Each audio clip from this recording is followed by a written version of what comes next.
1000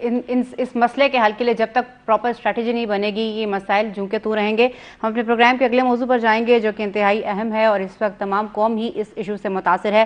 جماعت اسلامی کی جانب سے بجلی کے بھاری بھرکم بلوں کے خلاف چاروں گورنر ہاؤسز کے سامنے دھرنا دینے کا اعلان کر دیا گیا ہے. بجلی کے بھاری بھرکم بلوں کے خلاف جماعت اسلامی جو ہے وہ احتجاج شدید طور پر ریکارڈ کروا رہی ہے اور ان کا کہنا ہے کہ بجلی بل IMF نے حکومتی ریلیف پلان مسترد کر دیا ہے. ناظرین آپ کو بتاتے چلیں کہ 3 تا 13,000 تک کا بلوں میں ریلیف دینے کے حوالے سے IMF کو جو ہے ایک ریکویسٹ کی گئی تھی جس پر تاحال کوئی ان کی جانب سے رسپانس نہیں آیا, اس کو منظور نہیں کیا گیا. جماعت اسلامی کی جانب سے یہ کہا جا رہا ہے کہ حکومت کو مجبور کریں گے کہ وہ بجلی کے جو بلوں میں اضافہ ہے اس کو فوری طور پر واپس لے.